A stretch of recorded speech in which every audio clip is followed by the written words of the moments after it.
Olá a todos, sejam bem-vindos e bem-vindas a mais um vídeo do meu canal. Eu sou o Christian e hoje a gente vai começar o estudo dessa obra, Doutrina e Teologia da Umbanda Sagrada, de Rubens Saraceni. Essa obra aqui, eu iniciei a leitura, claramente, até agora, para mim, na minha experiência, nos meus anos aí de estudo da espiritualidade, foi a obra mais difícil que eu li até agora, porque é uma obra realmente muito técnica, muito densa, tá? Então eu já vou deixar anotado que a gente vai ver muita coisa. Se você no comentário fizer várias perguntas, vários questionamentos, muita coisa que eu não sei responder, porque é muito conhecimento novo e muito conhecimento que realmente não vi em lugar nenhum, só aqui, e eu preciso realmente aprender cada vez mais, tá? Então, por exemplo, a gente vai ver várias dimensões, vários tronos, várias irradiações, várias questões, que aí eu fiquei, quando estava fazendo a leitura aqui, eu fiquei com várias dúvidas, várias curiosidades de aprender mais, e não tem. Então, é uma obra muito mais, não é um romance espírita, longe disso, é uma obra densa de realmente doutrina e teologia, tá? Então, por isso vocês vão estranhar que ao longo eu vou fazer o melhor que eu consigo, mas já deixo aqui o adendo de que vou fazer o melhor que eu consigo, mas sei que se eu gravar esse vídeo, estudo dessa obra no futuro, depois de eu aprender ainda mais sobre a espiritualidade, com certeza daria para gravar um vídeo 200 vezes melhor do que eu vou fazer, tá? Mas estou fazendo a leitura, estudo dessa obra, quero compartilhar com vocês e vou fazer o melhor que eu consigo. Ao longo do estudo vai ter vários momentos que vai ter gráficos e vai ter desenhos. Eu não consigo editar no computador, tá? Meu computador é muito velhinho, não consegue. Meu celular é velhinho também, não consigo editar nada. Então eu vou tentar mostrar da melhor maneira que eu puder. É, quando tiver gráficos, tudo que às vezes facilita o entendimento de alguns temas, tá? O livro é estruturado, a gente vai iniciar vendo sobre a questão da história da Umbanda, sobre a questão da criação divina, e aí a gente vai vendo questão de mediunidade, de divindades, dos planos da vida, da teogonia, que são a questão dos orixás, e a gente vai ver as linhas da Umbanda, as cores dos orixás, os mistérios, formas plasmadas, pontos de força, templos, magia, tronos, e finaliza com definições, terminologia e o sacerdócio da Umbanda, tá? Então, antes de iniciar aqui, eu vou fazer o recadinho que eu vou referenciar em todos os vídeos, mas vou deixar aqui já registrado, que você já viu, que eu já deixei comentando contigo, que é uma obra que eu estou fazendo o melhor que eu consigo, frente a um livro denso desse. Então, acompanhar o estudo do livro comigo não vai invalidar de forma alguma a leitura integral da obra, tá? Então, fica a recomendação de você fazer a leitura do livro. Por quê? Porque aqui eu estou pegando partes do livro que eu achei interessante, que eu consegui entender da maneira que eu entendi e trazendo aqui para vocês, tá? Mas quando você faz a leitura integral do livro, você vai ver tudo que está aqui. Então, várias coisas eu não trago aqui no vídeo, porque a ideia não é fazer um por um do livro, e sim pegando partes, tudo para a gente estudar, para a gente debater e explicar, entender um pouco melhor, né? E tem outras coisas que aqui, às vezes, eu acho que eu já sei, que tá batido, esse conhecimento eu sei. Então, eu não trago. Agora, para você, pode ser que aquele conhecimento seja relevante. Pode ser que quando você lê integralmente o livro, você vai ter uma outra interpretação que não é minha, porque não necessariamente estou certo, pode ser que eu esteja falando errado, alguma coisa. Entende? Então, você vai ter acesso a entender corretamente as coisas. E depois tem outra coisa, quando você faz a leitura da obra, ou escuta o audiolivro, por exemplo, o que vai acontecer? Você vai ter contato com as energias daqui. Então, quando você faz a leitura dessa obra, você sente a energia que está sendo emanada do nosso irmão Rubens Saraceni e da espiritualidade maior que é, inspirou ele e orientou na confecção deste livro, tá? Então você vai ver que ao longo do nosso estudo aqui, diferente de estudos de outras obras que eu venho fazendo capítulo a capítulo, aqui às vezes eu vou pular partes. Então, estamos aqui estudando o capítulo 4. E aí tu vai ver que eu vou fazer a capítulo 4.1, depois eu vou pular para 4.3. Fala, mas e o 4.2? Cara, eu achei que não tinha nenhuma relevância, não tinha nada que eu quisesse comentar sobre, seguir adiante. Então, quando você faz a leitura, às vezes aquela questão 4.2 pode ser muito relevante, é uma mensagem de Deus para ti. E aí, aqui eu não vou trazer, tá? Então, é muito importante fazer a leitura integral da obra, tá? Esse é o recadinho de todos os vídeos. Então, as próximas partes eu vou referenciar para cá. E agora a gente vai começar o estudo. Antes de eu começar o capítulo número 1, né, que chama-se Abertura, eu quero fazer aqui uma leitura integral aqui, tá? Vou abrir as aspas, do autor aqui na primeira página. Ele já vai deixar uma nota, e aí como ele já está colocando isso na primeira página, eu entendo que isso é muito importante. Então vou fazer a leitura integral aqui para vocês. Nota do autor. O termo teologia da Umbanda é de propriedade e de uso exclusivos do Colégio de Umbanda Sagrada, que possui sua patente, só podendo usá-lo quem tiver autorização ou fizer parte de sua estrutura de ensino religioso. Fim. Então, estou deixando isso registrado aqui no vídeo. A gente vai estudar toda a obra, tá? Mas estou entendendo que isso é importante para quê? Porque esse vídeo aqui não tem o caráter de ser um curso de doutrina, de teologia da Umbanda oficial, porque tu vê, o próprio autor está dizendo que isso é feito nas instituições e por professores capacitados pela escola de... Como é que é o nome aqui? Desmarquei aqui, ó.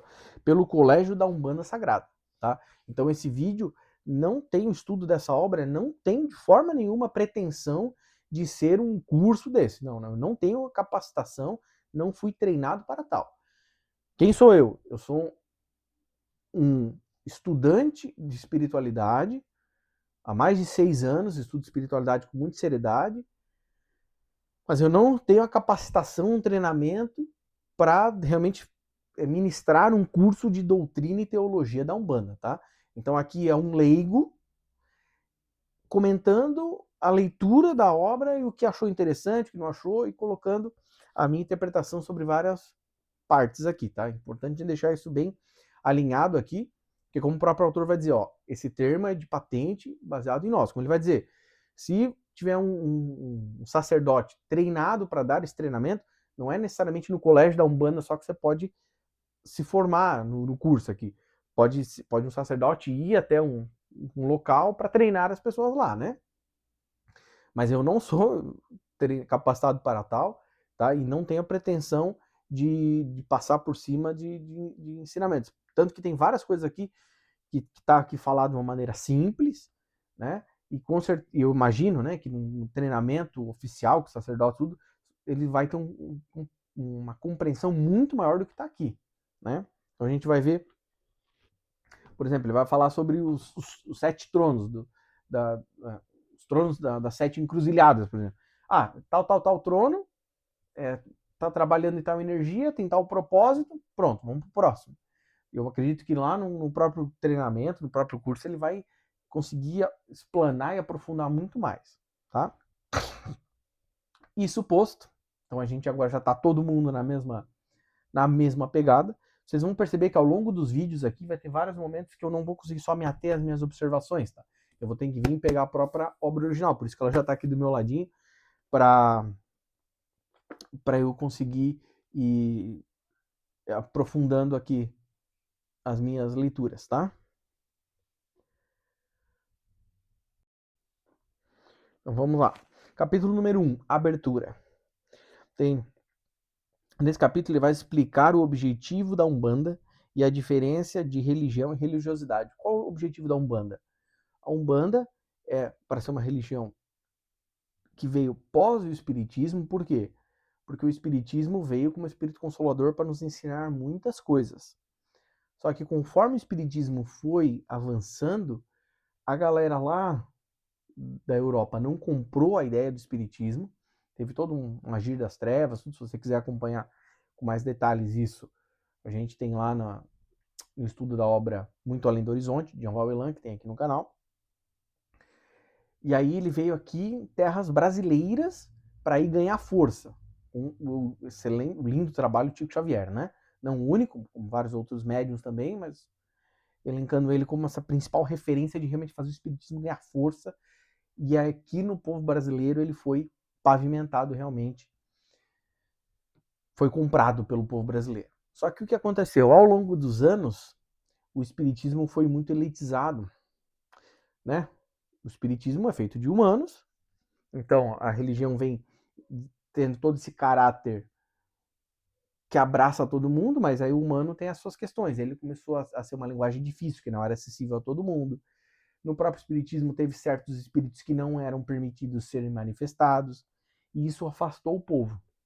Então vem a espiritualidade maior e fala assim, não, mas peraí, o povão também é filho de Deus. O povão precisa, sim, ter acesso a esses conhecimentos. Não pode ficar restrito só a quem consegue ter uma linguagem mais rebuscada e tudo. Então, vence a ordem do alto de vamos trazer o espiritismo de uma maneira mais acessível para o povão, para que todo mundo tenha acesso, não só quem está nessas elites. E aí, lá, cadê? Eu não marquei aqui, eu acho que é 1952, não, aqui ó, 1908, com Zélio de Moraes, é canalizado o Caboclo das Sete Encruzilhadas. Entende? Até, só para pontuar aqui, então, a Umbanda é uma religião que vai trazer as leis kármicas, vai trazer a questão da reencarnação, vai trazer todo o conhecimento de espíritos, dos orixás, de magia, das questões mentais, como magia mental, vai ensinar todas essas questões. Trabalho com ervas, trabalho com a defumação, entende? Então é uma religião que vai preparar a Terra para o novo que está vindo, né? Que a gente sabe que o novo, a nossa reintegração com os nossos irmãos espaciais, tudo, a gente já vai ter que estar craque em todas essas questões. A gente não pode estar ainda explicando que a pessoa é um espírito. Não, você já sabe disso, entende? Já sabe como fazer as forças da oração, já entende? A Umbanda ela vem para ensinar tudo isso, dando esse passo adicional. E aí aqui ele vai finalizar o capítulo falando a diferença entre religião e religiosidade. Religião é uma coisa fechada, dogmática, com ritos, com questões de doutrina, de questão de hierarquia, então tem o padre, tem o bispo, tem o papa, tem o sacerdote, não. E a religiosidade é diferente. A religiosidade é o que a gente quer, porque religiosidade é o futuro.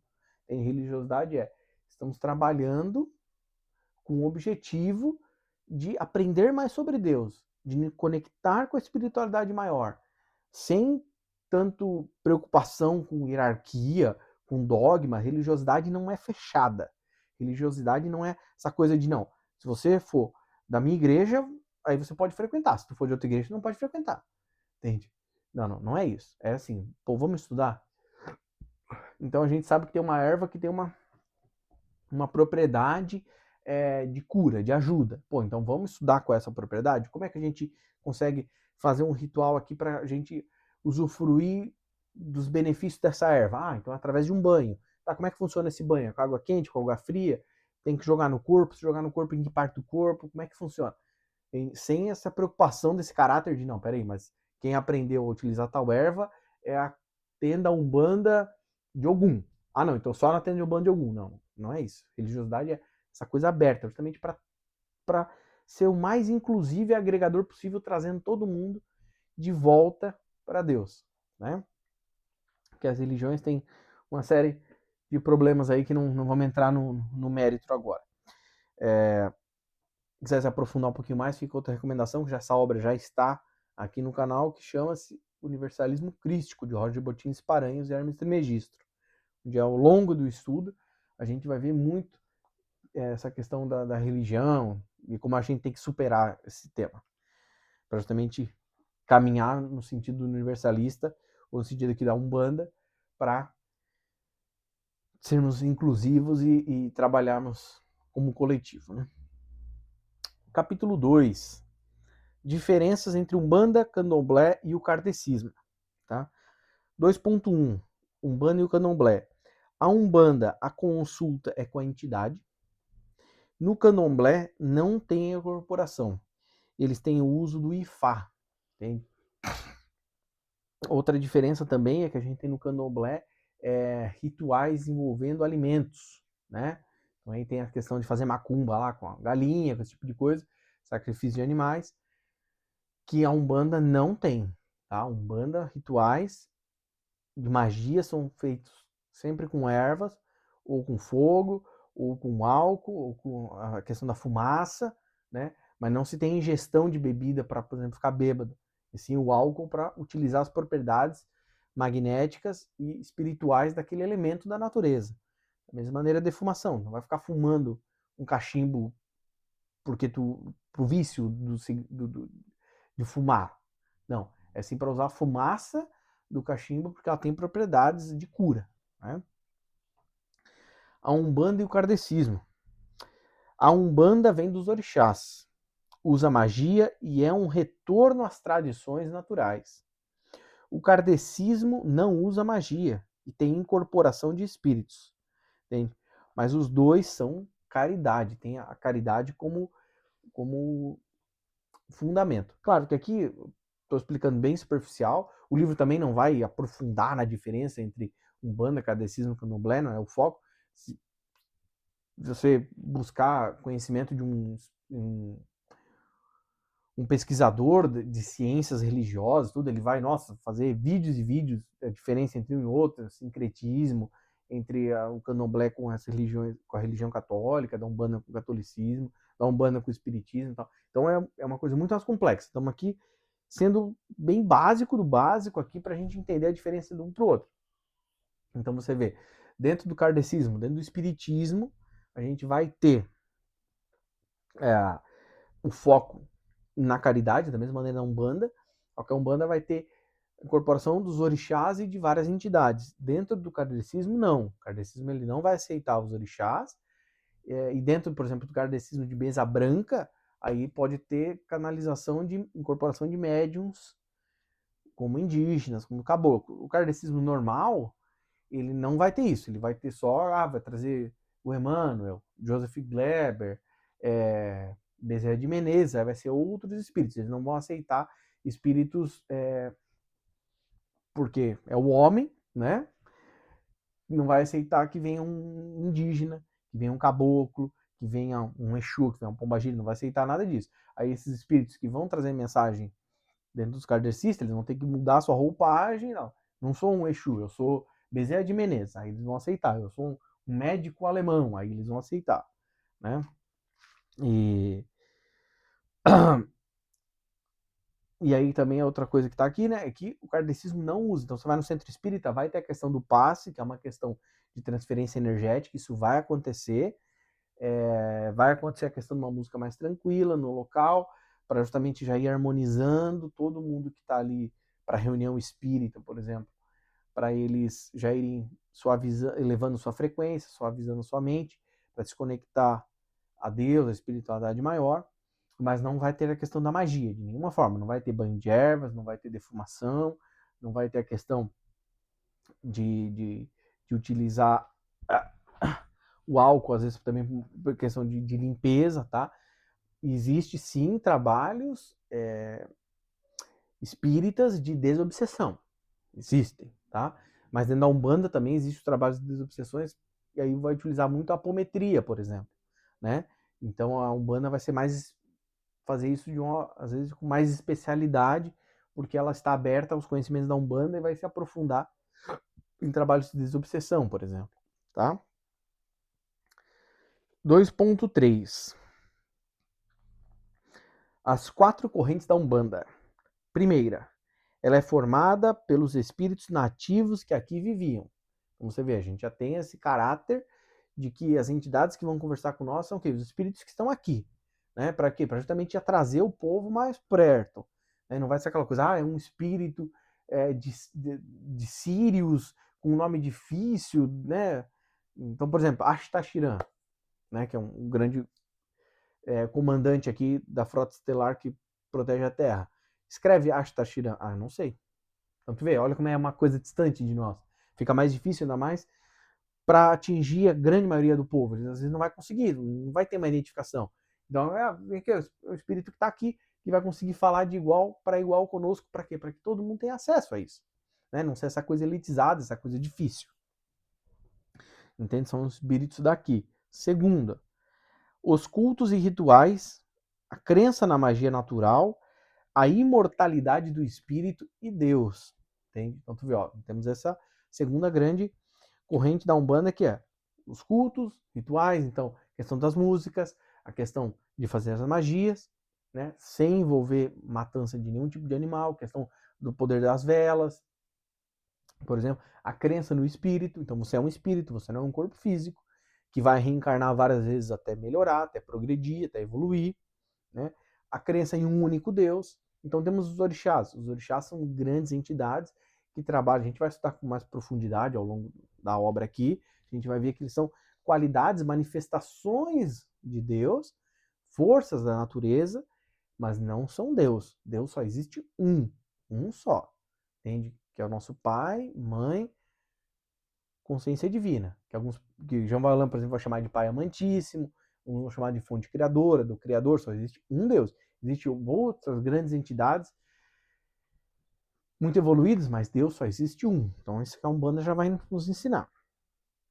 Terceiro, kardecistas de mesa, que são os kardecistas da Umbanda branca, como ele vai chamar no livro, trazem mensagens de caboclos, pretos velhos e crianças, entende? E a quarta corrente é a magia, né? Vamos ver, 21 minutos, vamos lá. Capítulo 3, vamos ver. Dá pra gente estudar o capítulo 3. Capítulo 3, História da Umbanda.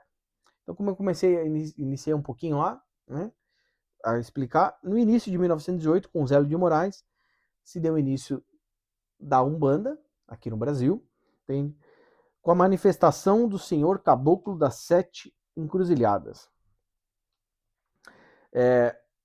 Antes de iniciar a próxima observação aqui, deixa eu contar aqui que eu acho bem interessante. Como é que funciona? Zélio de Moraes estava estudando, a história é bem legal, ele estava estudando no colégio naval, tudo, e ele começava a ter surtos, onde ele meio que se curvava, falava de um jeito diferente, e aí a mãe, o pai de Zélio, preocupado, levaram ele para tratamento em médicos, e aí investigaram tudo, não acharam nada, e aí um médico falou assim, cara, eu acho que isso é espiritual. E aí o que acontece? Vamos buscar ajuda. E aí eles foram numa igreja. E aí tem esse relato de quando tá lá para falar com o médium, o médium, o padre, né? O Zélio de Moraes incorpora o caboclo e aí ele começa a falar: "Ô, te conheço, padre. Entende? A gente já teve uma encarnação lá atrás." E aí o padre se desespera, fala: "Meu Deus, isso é o demônio." Olha a questão da ignorância, né? É o demônio, não, se afasta, não, mas eu sei, pô. A gente já. E ele começa a contar algumas coisas do padre. E aí o padre, não, esse é o capeta. E expulsa o Zélio. E aí a mãe se desespera, fala assim: meu, não tenho ajuda, como é que eu vou fazer agora? Meu filho tá com o demônio no corpo, tudo. E aí uma pessoa vai dizer assim, cara, tem um pessoal lá espírita, eles mexem com essa coisa de espírito. Eu acho que você devia lá falar com ele. E aí a mãe leva Zélio, e aí quando eles chegam no centro espírita, não vou lembrar qual é o centro espírita agora, se me desculpem, quando tá lá, quem que tá lá na frente do centro espírita, que a gente vê como é o agir de Deus, né? É o dirigente espírita. E aí ele tá lá, e aí o Zélio vai conversar com ele, e ele tá lá limpando na frente do centro, não, claro, vamos conversar e tal. E aí o que acontece? Ele vai manifestar o caboclo. E aí vai conversar com ele e tudo, e aí vai ter um outro momento, ele fala assim, não, a gente vai tratar numa reunião. Aí vai num segundo momento, uma reunião aí com todos os médios, tudo certinho, vai conversar com aquele dirigente espírita, ele vai falar assim, cara, a gente já se conhece de outras encarnações. E vai começar a conversar e o dirigente não aceita. Ele fala assim, não, eu entendo que você é um espírito, mas você é um espírito mistificador.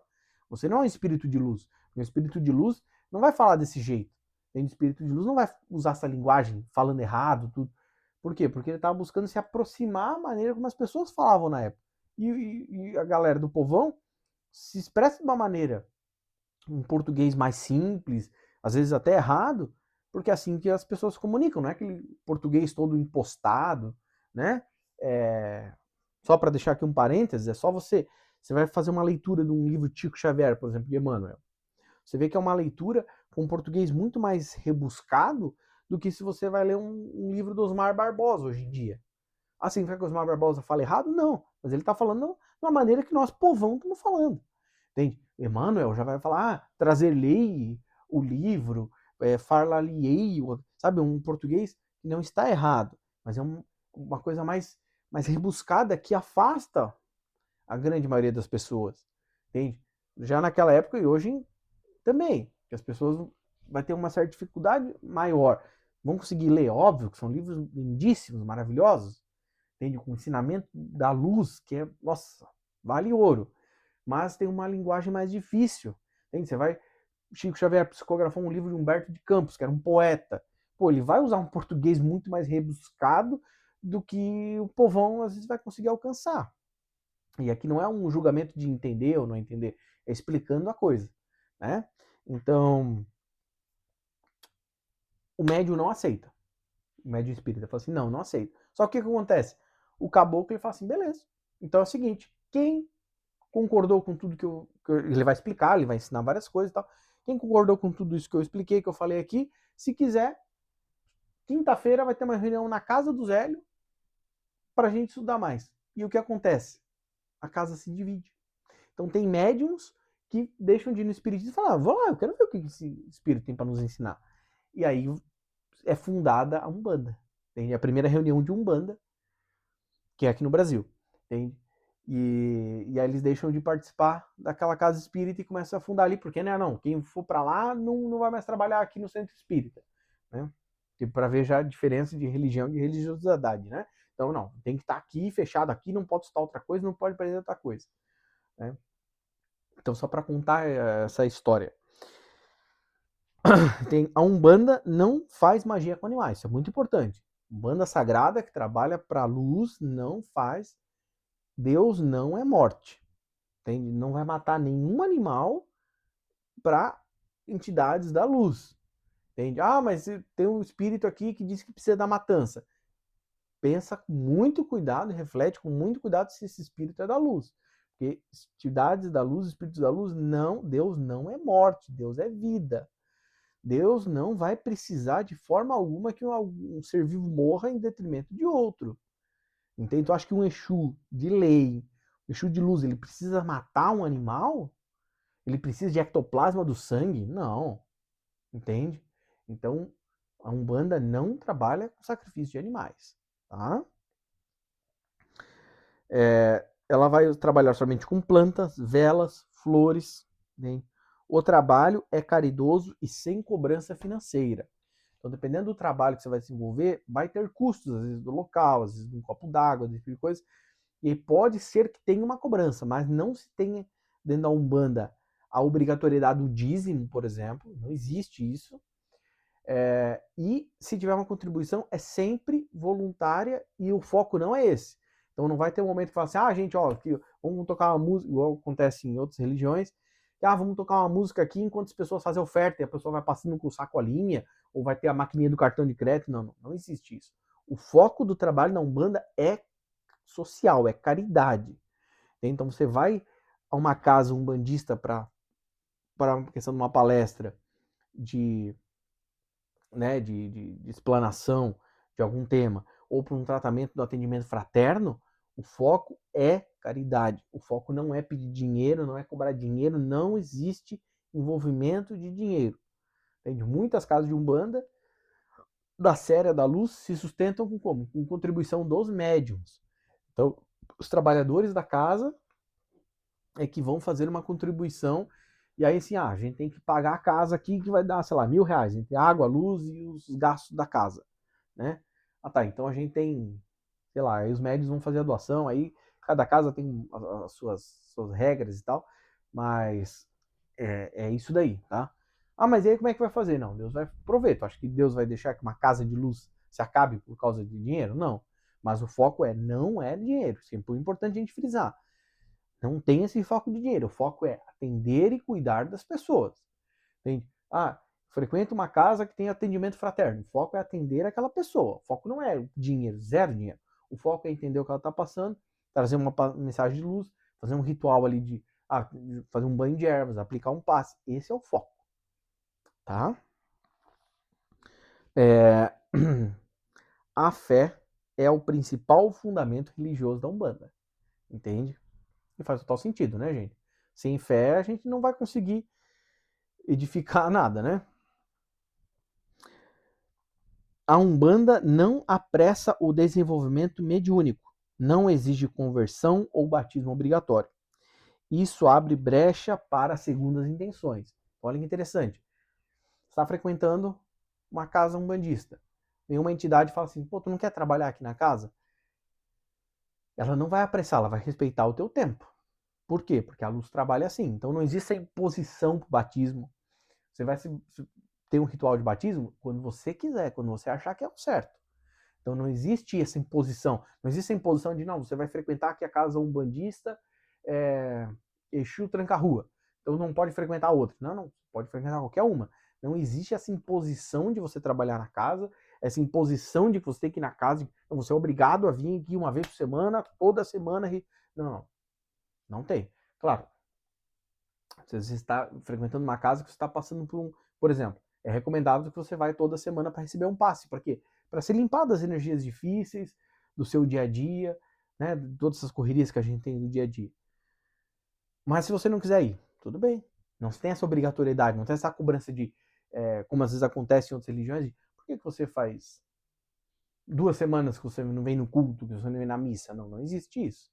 Tá? É livre, você vai quando você quer e se você estiver sentindo bem. Entende? Não se tem essa obrigatoriedade. Ah, eu vou virar um bandista, quero frequentar essa casa. Ah, tu é obrigado a vir toda semana. Não existe isso. Ah, você é obrigado a tomar um banho de erva toda semana? Não existe isso.